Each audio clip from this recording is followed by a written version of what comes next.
November 11, 1944. The Hurtgen Forest, Germany.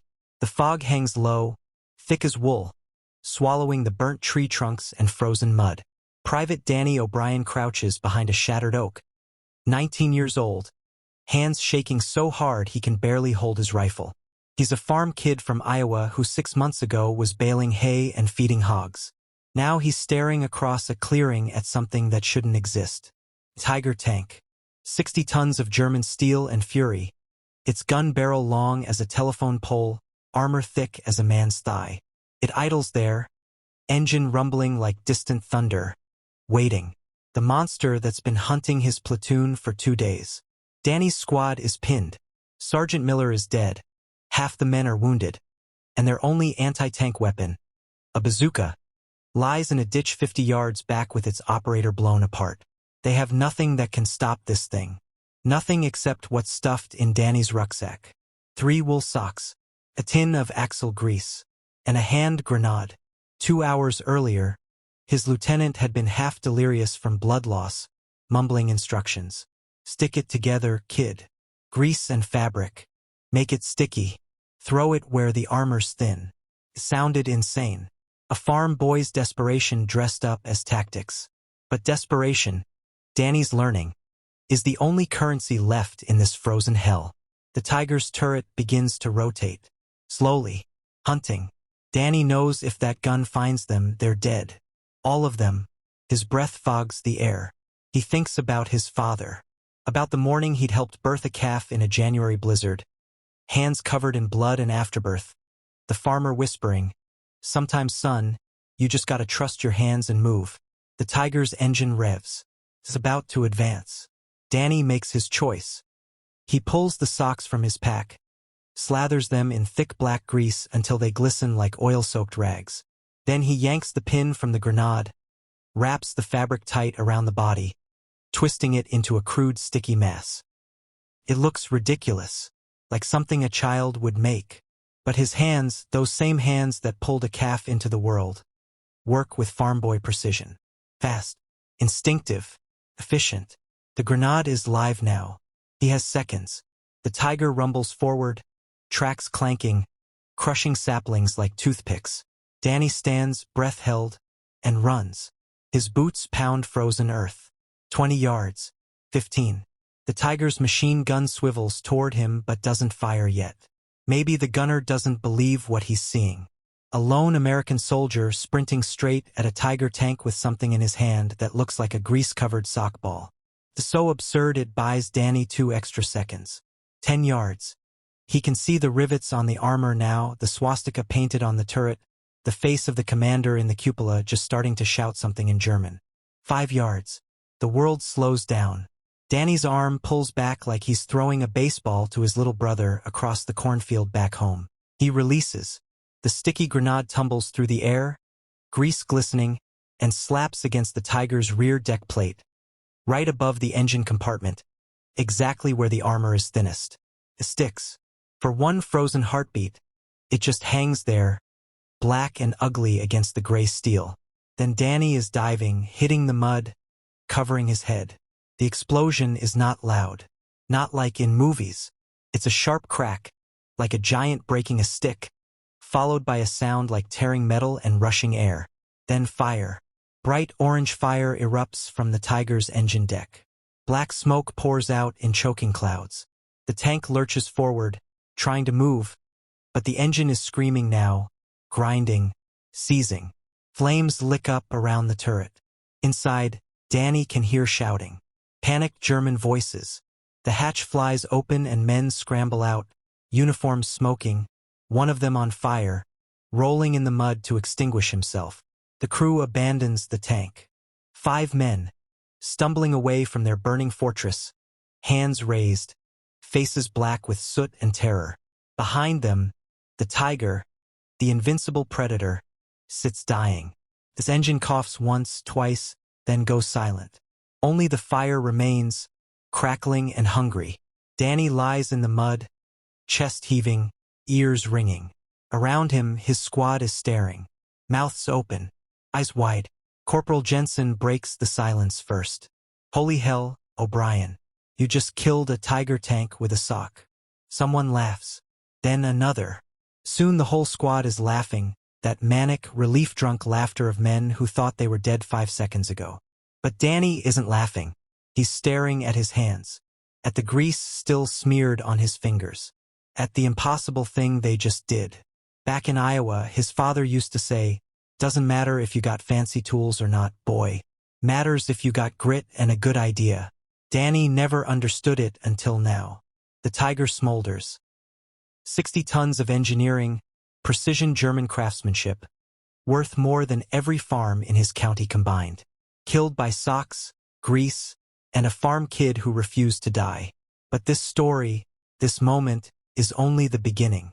To understand how a farm kid with socks became a tank killer, we need to rewind. 6 months earlier, June 1944, Camp Shelby, Mississippi. Danny O'Brien stepped off a bus into hell disguised as summer. The heat hit like opening an oven door. Drill sergeants screamed. Men ran in formation until they vomited. This was basic training, the place where farm boys and city kids got hammered into soldiers. Danny wasn't special. Average height, wiry build, hands calloused from work but not from war. He'd grown up outside Des Moines on 80 acres of corn and hogs. His father, Thomas O'Brien, was a third-generation farmer who'd survived the Depression by being stubborn and resourceful. Fix it, don't buy it. Make it work with what you got. Those were the words Danny heard every day of his childhood. When the tractor broke, they didn't call a mechanic. They jury-rigged parts from a busted Model T. When the barn roof leaked, they patched it with tin from old feed containers. Nothing was ever wasted. Everything had a second use. Danny learned to think like that, to see solutions where others saw junk. But none of that mattered here. At Camp Shelby, you learned to march, shoot, and obey. Danny qualified as a rifleman, got assigned to the 28th Infantry Division, and by October he was on a troop ship crossing the Atlantic. The older soldiers told stories about North Africa, about Italy, about the German tanks. Panzers, they called them. The Tigers were the worst. Monsters. 70 tons of armor that shrugged off American shells like rain. A Sherman tank, the Americans' best, could fire point-blank at a Tiger and watch the round bounce off. GIs called fighting Tigers suicide. You prayed your battalion had air support or tank destroyers. If you were infantry caught in the open when a Tiger showed up, you ran or you died. There was no third option. Except there was. And it came from the British. In 1940, during the desperate days after Dunkirk, Britain faced a German invasion with almost no anti-tank weapons. So they improvised. A man named Major Millis Jeffress invented something crude and brilliant, the sticky bomb. A glass sphere filled with nitroglycerin, covered in a stockinette fabric soaked in adhesive. You smashed the glass, the glue activated, and you threw it at a tank. If it stuck, it exploded. Simple, deadly, insane. The British used them for years. The problem? They were dangerous to carry. The adhesive stuck to everything, including the soldier holding it. Men got blown up by their own sticky bombs. By 1944, most armies had moved on to better weapons. Bazookas, Panzerfausts, rocket launchers. But the idea, the core idea, survived in training manuals and old soldiers' memories. Improvise. Adapt. Make the weapon sticky so it doesn't slide off the armor. That idea reached Lieutenant Samuel Hargrove, a schoolteacher from Ohio who'd read everything he could about unconventional warfare. And in November 1944, bleeding out in the Hurtgen forest, Hargrove would pass that idea to a farm kid named Danny O'Brien. The Hurtgen forest was a graveyard before Danny ever set foot in it. 50 square miles of dense German woodland along the Belgian border. A twisted nightmare of mud, mines, and artillery. The trees grew so thick that sunlight barely reached the ground.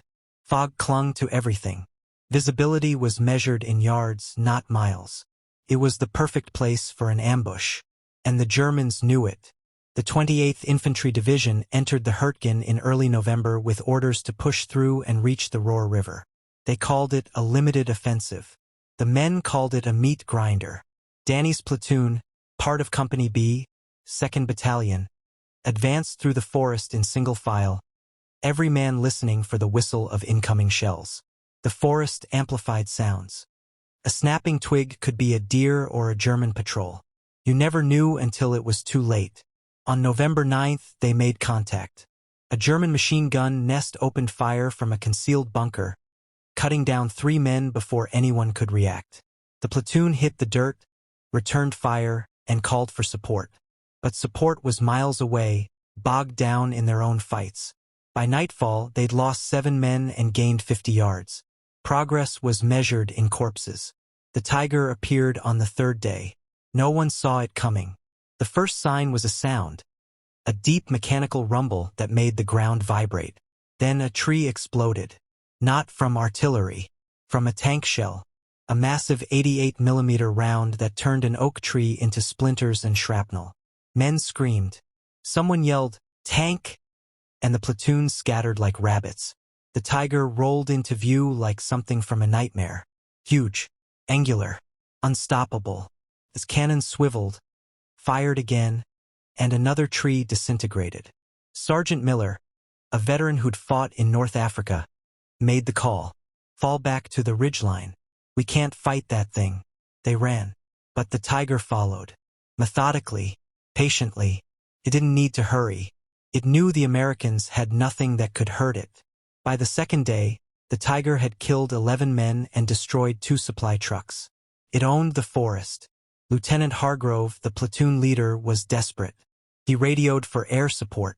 Denied. Weather too poor. He requested a tank destroyer. None available. Every heavy weapon in the division was committed elsewhere. The platoon was alone. On the morning of November 11th, the tiger cornered them in a shallow ravine. Hargrove knew they had one chance. He gathered Danny, Corporal Jensen, and Private Lopez. His face was pale, blood soaking through his jacket from a shrapnel wound. "Listen carefully," he said. "I'm going to teach you how to make a weapon. The British used it in 1940. You take a grenade, cover it in something sticky, and throw it at the tank's weak points. Engine deck, vision ports, anywhere the armor is thin."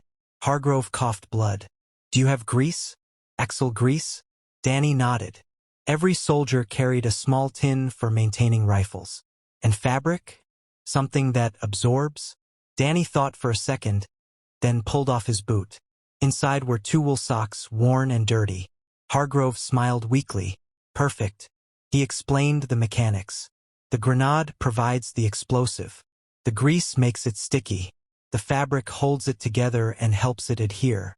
You wrap it tight, activate the grenade, and throw. You'll have 4 seconds. Maybe 5. Get close. Aim for the engine. Then run like hell." Danny stared at the socks in his hand. They smelled like sweat and mud and 3 months of marching. These were supposed to kill a Tiger tank? It sounded insane. But Hargrove wasn't joking. He was dying, and he was giving Danny the only weapon they had left. Hope wrapped in wool and desperation. Lopez spoke up. "Sir, what if it doesn't stick? What if it just slides off?" Hargrove coughed again, harder this time. "Then you die knowing you tried." The lieutenant's eyes locked on Danny. "Your farm stock, O'Brien. I've seen your file. You know how to improvise. Trust your hands. Make it work." Those words hit Danny like a slap. Trust your hands. That's what his father always said. And suddenly, Danny wasn't in a German forest anymore. He was back home, 12 years old, standing in a barn while his father showed him how to fix a broken plow hitch with baling wire and a rusty bolt. "You don't need the perfect part, son. You need to understand what you're trying to do, then use what you got." His father's hands, rough and scarred, had moved with absolute confidence, bending the wire, threading it through, testing the tension.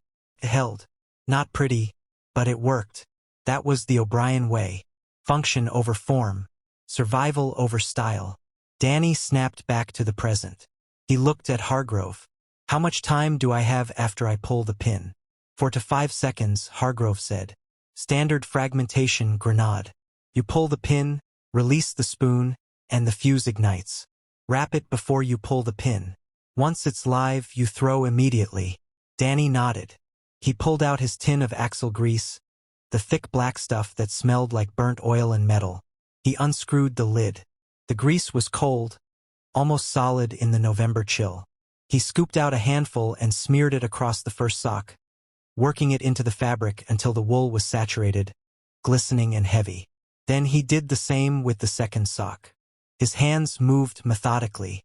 He wasn't thinking anymore. He was working. The way he'd worked 1,000 times on the farm. Fixing, building, solving. Corporal Jensen watched, fascinated. That actually looks like it might stick. Danny wrapped the greasy socks around a grenade, twisting and tucking the fabric tight. The result was crude, lumpy, ugly. But when he pressed it against a tree trunk, it held. The grease adhered. He pulled it off and the fabric left a dark smear on the bark. It works, Danny said quietly. Hargrove smiled through the pain. Now you just have to get close enough to use it. That was the problem. The tiger was 50 yards away, idling behind a stand of shattered pines. His crew knew the Americans were pinned. They were waiting, hunting, conserving ammunition. They didn't need to rush. Time was on their side. Danny looked around. The ravine offered some cover, but to reach the tiger, he'd have to cross open ground. 30, maybe 40 yards of frost-covered mud with zero concealment. If the machine gunner spotted him, he'd be cut in half before he took 10 steps. Lopez shook his head. It's suicide, man. You'll never make it. Maybe, Danny said. But if I don't try, we all die here anyway. Hargrove put a hand on Danny's shoulder. When you throw it, aim for the rear deck. That's where the engine is. The armor there is only 25 millimeters. The grenade will punch through. Danny took a breath. He pulled a third sock from his pack, his last one, and added it to the bundle for extra adhesion. The waiting was the worst part. Danny crouched in the mud, grenade in hand, 3 socks wrapped around it like a filthy cocoon. The grease had turned his fingers black and slippery. He wiped them on his pants, then wiped them again. His heart hammered so hard he thought the Germans might hear it. Across the clearing, the tiger sat motionless, waiting, watching, a predator that didn't need to move to kill.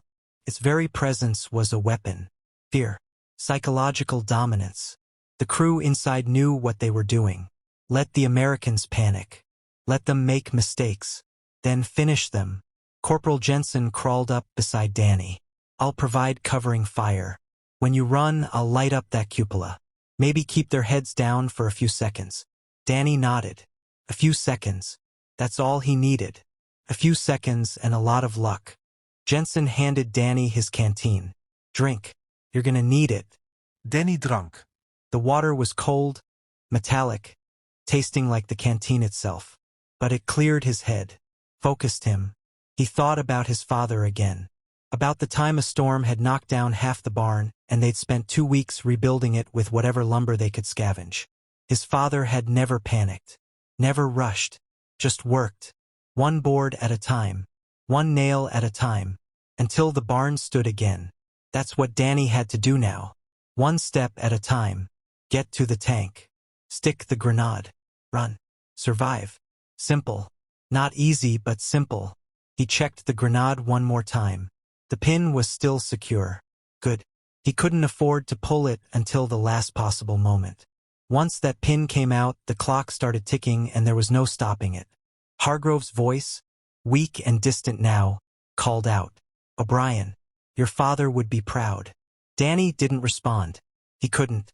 If he spoke, his voice would crack and everyone would hear how scared he was. Instead, he gave a thumbs up. Then he moved to the edge of the ravine. The tiger's engine rumbled, a steady, mechanical purr. Through the fog, Danny could see the commander's head in the cupola, scanning left and right. The man looked bored, confident, untouchable. He had no idea a farm kid with a sock bomb was about to ruin his day. Danny counted to 3 in his head. On 3, he was going to run. 1. His legs tensed. 2. His breath steadied. 3. He exploded out of the ravine like a sprinter off the blocks. Behind him, Jensen opened fire, the sharp crack of an M1 Garand echoing through the forest. Bullets pinged off the tiger's armor, doing no damage but creating noise and distraction. The commander's head swiveled toward the sound. Danny ran. His boots pounded the frozen earth. 20 yards. The machine gun on the Tiger's hull began to rotate. 15 yards. Danny saw the barrel turning toward him. Slow. Too slow. 10 yards. The grenade felt like it weighed 100 pounds. His arm ached from clutching it. 5 yards. He could see the Tiger's exhaust ports now, the blackened steel, the heat shimmer. The machine gun fired.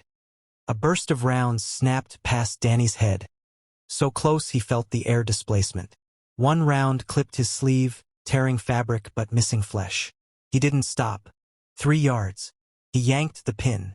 The spoon flew off. The fuse ignited. For seconds. Maybe less. Danny's arm whipped forward in a motion he'd practiced 10,000 times throwing rocks at fence posts back home. The grenade tumbled through the air, socks trailing like a tail, grease glistening. It hit the rear deck plate with a wet slap and stuck. Exactly where Hargrove said to aim. Danny didn't wait to see if it worked. He threw himself sideways, hitting the ground and rolling, covering his head with his arms. The world went silent for half a heartbeat. Then the grenade detonated. The sound was sharp and focused, not the wide boom of artillery but a concentrated crack of energy punching through steel. The explosion channeled downward, into the engine compartment, where fuel lines and oil reservoirs waited like kindling. Secondary explosions followed. First a humph as fuel ignited, then a louder blast as something inside the tank ruptured. Flames erupted from the engine deck, bright orange and furious, licking up toward the turret. Black smoke poured out in thick, choking columns. The Tiger lurched forward, its engine screaming, metal grinding against metal. Something had broken inside.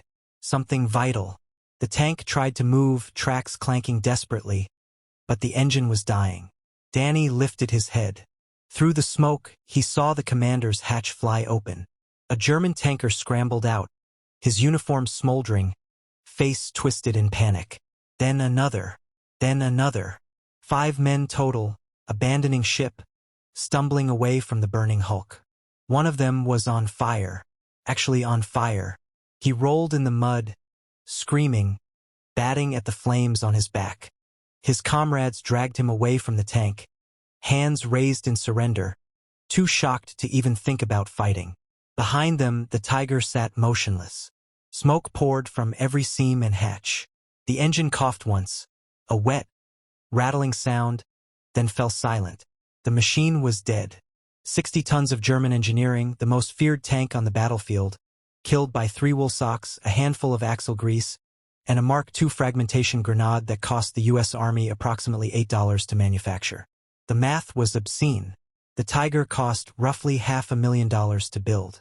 Danny's weapon cost less than $10. That was a ratio of 50,000 to 1. David and Goliath didn't even come close. Corporal Jensen was the first to reach Danny. He hauled him to his feet, grinning like a maniac. Holy Mary, Mother of God. O'Brien. You actually did it.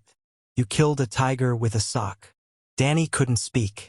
His ears were ringing, his hands were shaking, and his brain was still processing the fact that he was alive. Around him, the surviving members of the platoon emerged from the ravine, staring at the burning tank in disbelief. Someone started laughing, then someone else.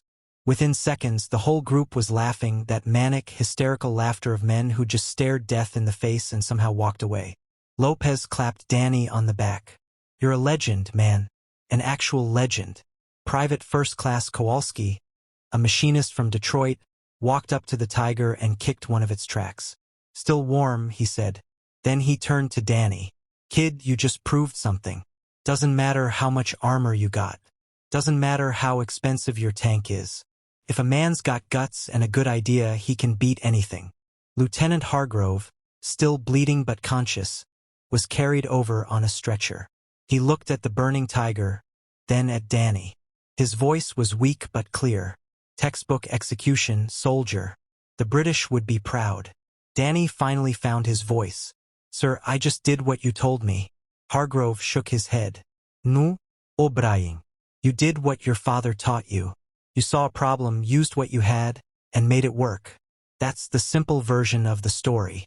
Farm kid kills tiger tank with socks. Makes a good headline, but the truth is deeper and more complicated. To understand what Danny O'Brien really accomplished that day, you need to understand what the tiger tank represented, and why, by November 1944, it had become the symbol of German military power. The Panzerkampfwagen 6 Tiger, to use its full designation, was introduced in 1942 as Germany's answer to Soviet heavy tanks. It was a monster, weighing 54 to 57 tons depending on the variant, powered by a Maybach V12 engine producing 700 horsepower, armed with the legendary 88mm KWK-36 cannon, and protected by armor up to 100 mm thick on the front. In tank versus tank combat, the Tiger was virtually unbeatable.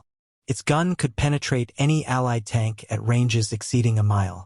Meanwhile, American Shermans and British Churchills had to get dangerously close, within 300 yards, to even have a chance of penetrating a Tiger's armor. And even then, success wasn't guaranteed. Allied tankers developed a grim rule of thumb. Took 5 Shermans to kill 1 Tiger, and 4 of those Shermans weren't coming home. The Tiger's reputation was psychological as much as mechanical. When Allied soldiers heard that Tigers were in the area, morale plummeted. Infantry refused to advance. Tank crews radioed for air support or artillery. No one wanted to face a Tiger head-on. The Germans knew this. They used Tigers as terror weapons, deploying them in small numbers to maximum effect. A single Tiger could hold up an entire battalion, not by destroying every vehicle, but by forcing the enemy to halt, regroup, and wait for heavy weapons. Time was the Tiger's second weapon. Delay, disruption, fear. But there was a problem. Tigers were expensive, obscenely expensive. Each one cost approximately 300,000 Reichsmarks to produce, equivalent to about $500,000 in 1944 currency. Adjusted for inflation, that's over $8 million today. Germany built fewer than 1,400 Tigers during the entire war. Compare that to the 50,000 Shermans America produced, or the 60,000 T-34s the Soviets churned out. Germany couldn't win a numbers game, so they built quality instead. Superior engineering, thicker armor, bigger guns. But quality has a weakness: complexity. The Tiger's Maybach engine was a masterpiece of engineering and a maintenance nightmare. It required constant care, specialized parts, trained mechanics. In the field, Tigers broke down frequently. Transmissions failed. Engines overheated. Fuel consumption was catastrophic, nearly 2 gallons per mile. Logistics became a nightmare. And when a Tiger did break down, it often had to be destroyed by its own crew to prevent capture. The Allies knew this. Intelligence reports detailed every weakness: the thin armor on the rear deck, the vulnerable engine compartment, the exposed fuel tanks. But knowing the weakness and exploiting it were two different things. You couldn't hit the rear deck from a mile away with a tank shell. You had to get close, suicidally close. That's where improvised weapons came in. The British sticky bomb, the American satchel charge, the Soviet Molotov cocktail. These were desperation weapons, last-ditch efforts by infantry to kill armor when nothing else was available. Danny O'Brien didn't invent the sticky bomb, but on November 11, 1944, he perfected the concept using materials no military engineer would ever approve: wool socks, axle grease, and farm boy ingenuity. Within hours, word of his kill spread through the 28th Infantry Division like wildfire. A private from Iowa killed a Tiger with a homemade sticky bomb. Impossible. Insane. True. Battalion commanders demanded details. How did he do it? What exactly did he use? Could it be replicated? By nightfall, Lieutenant Colonel James Rudder, commanding officer of the 2nd Battalion, interviewed Danny personally. He brought a notebook and wrote down everything: the grease-to-fabric ratio, the wrapping technique, the throw distance. Rudder had fought in North Africa and Sicily. He'd seen men try to kill tanks with grenades before. Most of them died. But Danny had succeeded. Why? Rudder asked the obvious question. Private O'Brien, why didn't the grenade slide off? Danny thought for a moment, then explained. Sir, axle grease doesn't just make things slippery. When it's cold and mixed with fabric, it becomes tacky, sticky, Like pine sap, the wool fibers hold the grease in place, and the grease bonds to the metal. As long as you throw it hard enough, it adheres on impact. Rudder stared at him. Where did you learn that? My father, Danny said. We used to waterproof barn roofs with tar and burlap. Same principle. Grip and adhesion. Rudder closed his notebook. He looked at Danny for a long moment, then said something unexpected. Son, you just changed how we fight tanks. Within a week, Rudder's report reached division headquarters. From there, it traveled up the chain of command. By late November, the improvised sticky grenade technique was being taught to infantry units across the European theater. Soldiers were issued instructions. Find grease. Find fabric. Wrap grenades tightly. Aim for weak points. Not everyone succeeded. Some men used the wrong type of grease, too thin or too thick. Others wrapped the fabric too loosely and the grenades fell off mid-flight. A few soldiers pulled the pin too early and blew themselves up. But enough attempts worked. Enough Tigers, Panthers, and other German armor were disabled or destroyed by improvised sticky bombs that the tactic earned a nickname among American troops. The O'Brien Special. German intelligence noticed the trend. By December 1944, captured documents showed that Wehrmacht commanders were warning tank crews about a new American tactic. Enemy infantry using adhesive grenades against rear armor. Tank crews were ordered to stay mobile, avoid infantry ambushes, and never let foot soldiers get close. But orders couldn't change reality. In the chaos of forest fighting, urban combat, and night ambushes, distance was a luxury. Infantrymen got close. And when they did, they carried socks, grease, and grenades. The Tiger's greatest weakness wasn't its thin rear armor or its complex engine. It was the fact that it cost $500,000 and could be killed by $10 worth of improvised junk. Economics, not engineering, was the real vulnerability. But Danny O'Brien's story didn't end in the Hurtgen forest. After the Tiger kill, he was promoted to corporal and recommended for a Bronze Star. The medal arrived 3 weeks later, along with a letter from General Norman Cota, Assistant Division Commander of the 28th Infantry.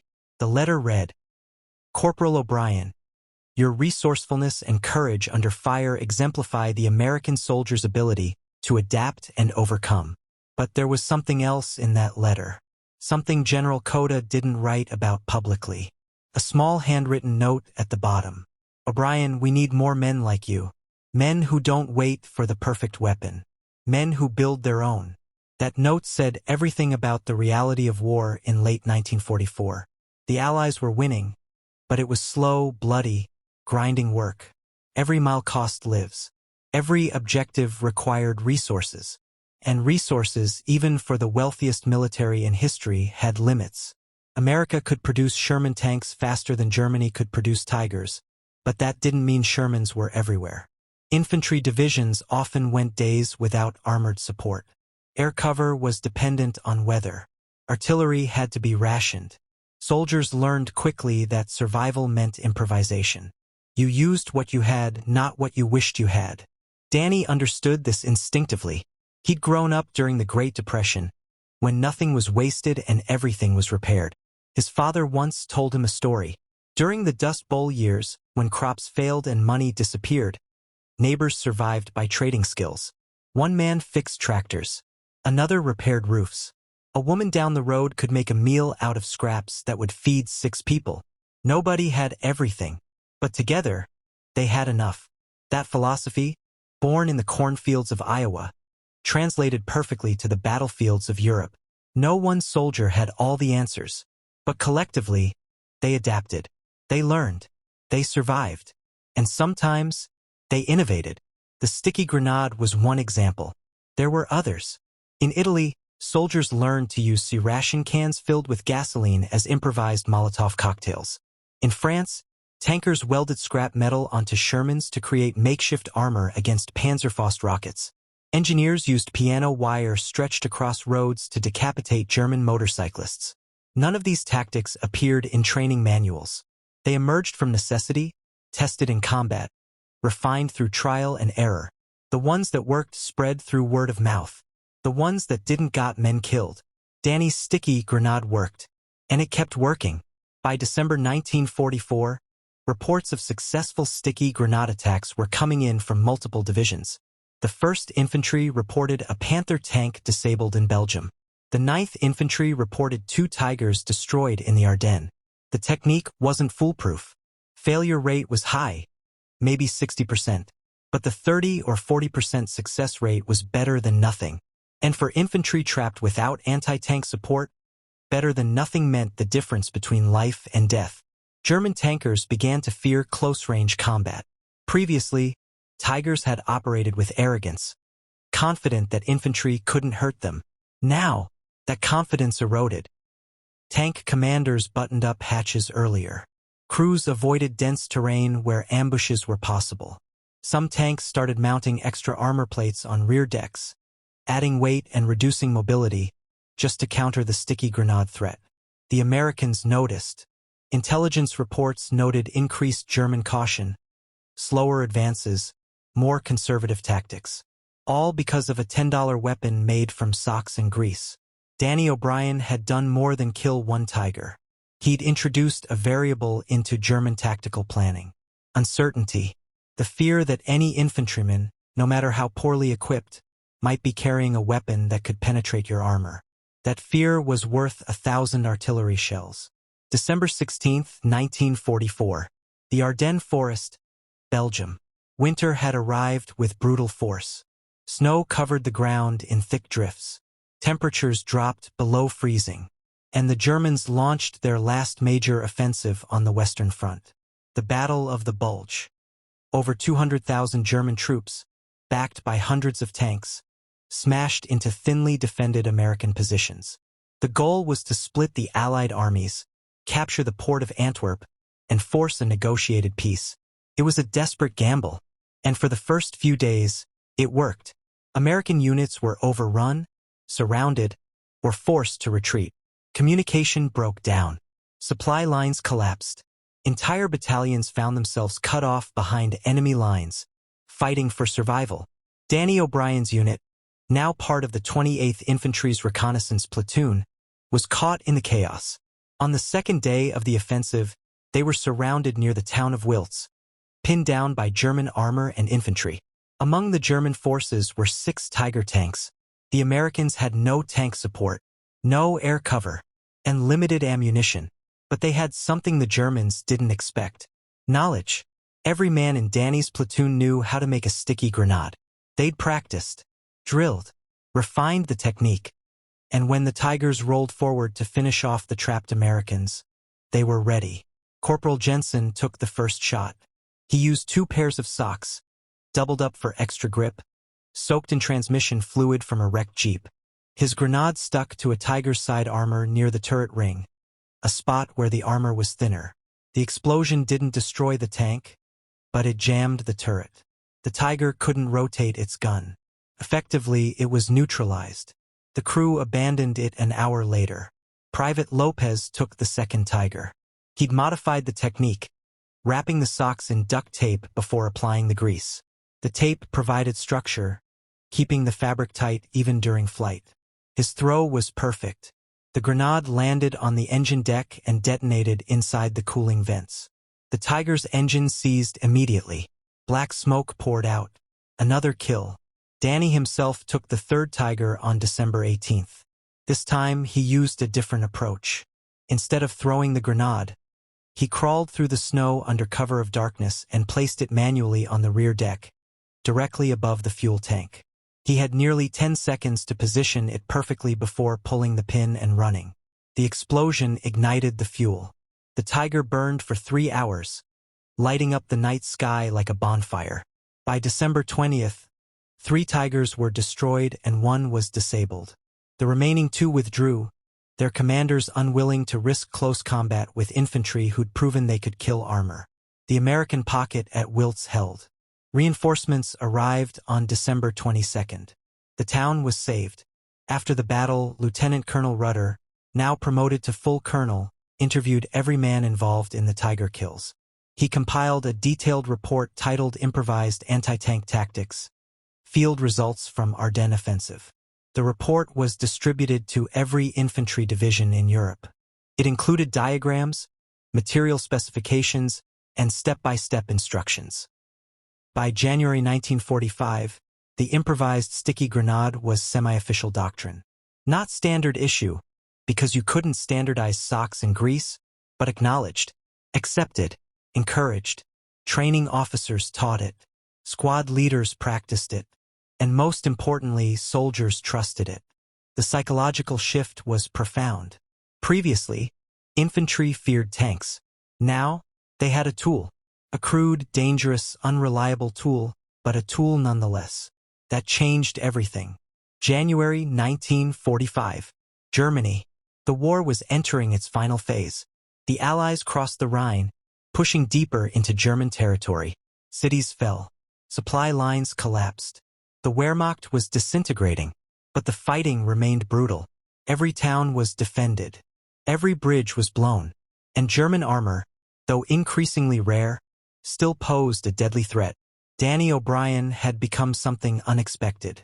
A teacher. Officers pulled him from frontline duty to train new replacements in improvised anti-tank tactics.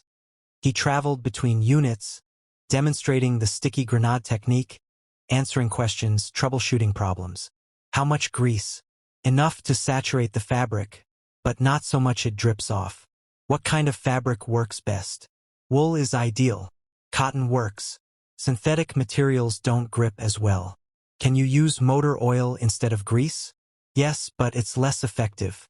Oil is too thin. Grease has viscosity. What if the tank is moving? Don't try it. Wait for it to stop or slow down. Moving targets require precision you don't have with a hand-thrown weapon. How close do you need to be? 10 yards maximum. 5 yards is better. 3 yards is optimal. Danny answered every question with the patience of someone who'd lived through the terror. He knew what these men were feeling. The doubt, the fear, the desperate hope that maybe, just maybe, this crazy technique would save their lives. Sometimes it did. Sometimes it didn't. By February, Danny had trained over 300 soldiers. 52 of them would go on to successfully destroy or disable enemy armor using sticky grenades. 52 tanks that would have otherwise killed infantry. How many lives did that save? Impossible to calculate. But the number wasn't zero. One day, a young lieutenant from Texas asked Danny a question that struck him as profound. "Sir, do you think the Germans expected us to fight like this?" Danny thought for a moment. "No," he said. "They expected us to have better weapons. Bazookas, tank destroyers, air support. They built their tanks to resist those threats. They didn't plan for desperation." The lieutenant nodded. "So we won because we were desperate?" Danny shook his head. "We won because we adapted. Desperation just forced us to adapt faster. That distinction mattered. Desperation alone gets you killed. Adaptation keeps you alive." And the American military, for all its flaws and bureaucracy, had one overwhelming advantage.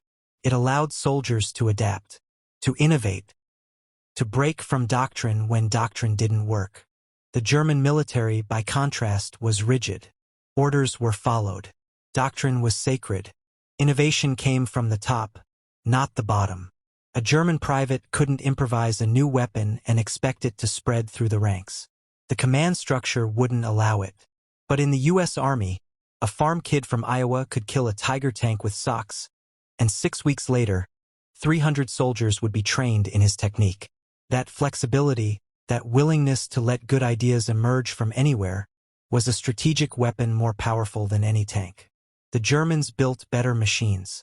But the Americans built a better system. A system that learned, that adapted, that turned individual innovation into collective doctrine. Danny O'Brien didn't realize it at the time, but he wasn't just fighting a war. He was proving a concept, that in modern warfare, adaptability beats sophistication. That cheap, improvised solutions can defeat expensive, engineered threats. That the best weapon isn't always the one designed by experts. Sometimes, it's the one invented in the field by someone desperate enough to try anything. March 1945. The end was near. Everyone could feel it. German resistance was collapsing. Cities surrendered. Prisoners flooded Allied encampments by the thousands. The Nazi regime was in its death throes, but even dying empires bite. On March 19th, Danny's unit encountered their last tiger. It was near Kassel, a German city on the Fulda River. The tiger was alone, separated from its unit, low on fuel, and clearly trying to retreat. But it was still dangerous, still armed, still capable of killing. The platoon took cover and radioed for armor support. The response came back. Negative. No tanks available. You're on your own. Danny looked at Corporal Jensen. Jensen looked back. They both knew what had to be done. This time they worked together. Jensen created a diversion, firing his rifle to draw the tiger's attention. Danny circled wide, moving through the rubble of a bombed-out bakery. He carried 2 grenades, both wrapped in socks and grease. Double insurance. The tiger's crew was exhausted. Danny could see it in the way the turret moved. Slow. Hesitant. These weren't elite panzer troops anymore. They were teenagers and old men, drafted in desperation, given minimal training, and told to hold impossible positions. Danny felt something unexpected. Pity. These men weren't monsters. They were soldiers like him, trapped in a war neither side could stop. But pity didn't change the mission. The tiger had to be neutralized. Danny got within 8 yards before the commander spotted him. The man shouted something in German, frantic and high-pitched. The machine gun began to swivel. Danny threw the first grenade. It hit low, on the track assembly. The explosion blew the track apart. The tiger was immobilized, but still armed. The turret rotated toward Danny, the massive 88mm cannon swinging like the finger of death. Danny threw the second grenade. This one landed on the engine deck, right on target. The explosion was followed by silence. Then the hatch opened. The crew climbed out, hands raised, faces pale. They were done fighting. The war for them was over. Danny lowered his rifle. He didn't shoot. Neither did anyone else. There was no point. These men were defeated, broken, no longer a threat. One of the German crew members, a boy who couldn't have been more than 17, stared at Danny with wide eyes. He saw the grease on Danny's hands, the sock stuffed in his pack. He understood. The boy said something in German. One of the American soldiers, a translator from New York, stepped forward. He's asking what you used. Danny held up a sock. The translator relayed the answer. The German boy started laughing. A bitter, exhausted laugh. He said something else. The translator smiled. He says, "We built the best tank in the world, and you killed it with laundry." That moment crystallized everything. The absurdity, the tragedy, the brutal, undeniable truth that in war, the best technology doesn't always win. Resourcefulness wins. Adaptability wins. The willingness to use whatever you have, no matter how ridiculous it seems, wins. 2 weeks later, Germany surrendered. The war in Europe ended. Danny O'Brien went home to Iowa, a Bronze Star pinned to his chest, a story he'd tell for the rest of his life. But the lesson he taught, the principle he proved, never went away. After the war, Danny returned to his father's farm. The world had changed. He had changed. But the farm remained the same. 80 acres of Iowa soil, corn in the spring, hogs in the fall. The rhythm of seasons replacing the rhythm of artillery. Danny didn't talk much about the war at first. Most veterans didn't. They'd seen things civilians couldn't understand. Done things that haunted them. Survived things that shouldn't have been survivable. But eventually people asked, "How many men did you kill? What was it like? Did you see Hitler?" Danny deflected most questions. But there was one story he told. The Tiger tank story. And every time he told it, people had the same reaction. Disbelief. You killed a Tiger tank with socks? That's impossible. Danny would smile and say, impossible is just another word for something nobody's figured out yet. His father understood.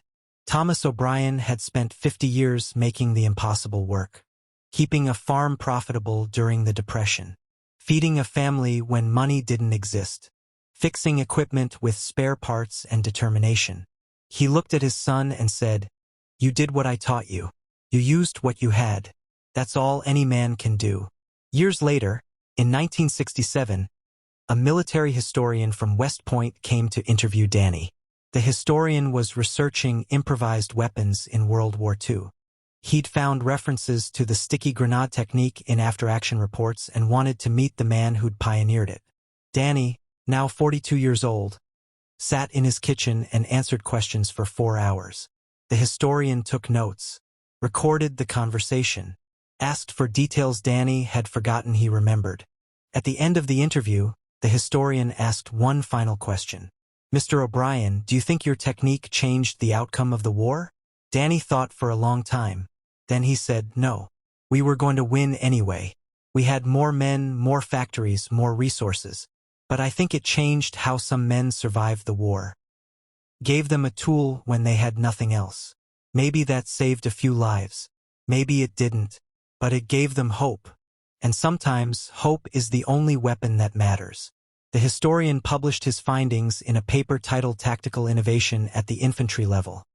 Case Studies from the European Theater. Danny's story became a footnote in military history. Not famous, not widely known, but documented, preserved. A reminder that war isn't just won by generals and factories. It's won by individual soldiers making individual choices in desperate moments. Choosing to fight instead of surrender. Choosing to improvise instead of despair. Choosing to trust their hands and their instincts when doctrine fails. Danny O'Brien lived to be 83 years old. He died in 2008, surrounded by family, on the same farm where he'd been born. At his funeral, veterans from 3 different wars attended. Men who'd served in Korea, Vietnam, and Iraq. Men who'd never met Danny but had heard his story, had learned from it, had carried the lesson forward. One of them, a Marine sergeant who'd fought in Fallujah, gave a eulogy. He said, "Mr. O'Brien taught us that the best weapon isn't the most expensive one. It's the one you can make work when everything else fails. He taught us to adapt, to improvise, to never accept defeat just because you don't have the perfect tool. That lesson saved my life in Iraq. And I'm not the only one." Dozens of hands went up in the church. Men nodding, women crying, people whose lives had been touched, directly or indirectly, by a farm kid who killed a tiger tank with socks. So what's the real lesson here? What does a farm kid with socks and a tiger tank teach us about war, about innovation, about human nature? It's not just about killing tanks. It's about something deeper, something that applies far beyond battlefields. It's about the power of constraints. Danny O'Brien didn't have a bazooka, so he made something else. He didn't have time to wait for perfect conditions, so he acted with what he had. Constraints forced creativity. Limitations sparked innovation. If Danny had access to unlimited anti-tank weapons, he never would have wrapped socks around a grenade. He wouldn't have needed to. But necessity doesn't just breed invention. It demands it. And that principle extends everywhere. In business, in science, in art. The greatest breakthroughs often come from people who lack resources but possess determination. People who refuse to accept that we don't have the tools means we can't solve the problem. They find another way. They improvise. They adapt. That's the O'Brien method. Not a formal doctrine. Not something taught in military academies, though perhaps it should be. It's a mindset, a philosophy. When faced with an impossible problem and inadequate resources, you don't quit. You get creative. You look at what you have, not what you lack. You ask, how can I make this work? Danny's story also reveals something uncomfortable about modern warfare. Expensive doesn't mean effective. The Tiger tank cost $500,000. Danny's sticky grenade cost less than 10. Yet, in that frozen forest in November 1944, the cheap weapon won. Why? Because cost and effectiveness aren't the same thing. The Tiger was effective in open terrain, at long range, against other tanks. But in close combat, in forests and cities, it was vulnerable. The strengths became irrelevant. Its weaknesses, fatal. This pattern repeats throughout military history. High-tech weapons defeated by low-tech tactics. Sophisticated systems countered by simple solutions. Aircraft carriers threatened by cheap drones. Billion-dollar tanks vulnerable to improvised explosives. The lesson is humbling. Technology alone doesn't guarantee victory. Adaptability does. Understanding the environment does. Using the right tool for the situation does. Danny O'Brien understood this instinctively. He didn't try to out-engineer the Germans. He couldn't. He didn't have the resources. Instead, he out-adapted them. He solved a problem they thought was unsolvable. And in doing so, he proved that the human mind, applied correctly under pressure, is the ultimate weapon. 80 years later, his story endures. Not because it's heroic, though it is. Not because it's dramatic, though it absolutely is. But because it's true. And because it reminds us of something we desperately need to remember. That when the world tells you something is impossible, when the odds are stacked against you, when you lack the tools everyone says you need, you have a choice. You can accept defeat. Or you can find 3 socks, some grease, and a good idea. And change everything. That's the legacy of Danny O'Brien. Farm kid. Soldier. Innovator. The man who killed a tiger tank with laundry and taught the world that impossible is just a word. Nothing more.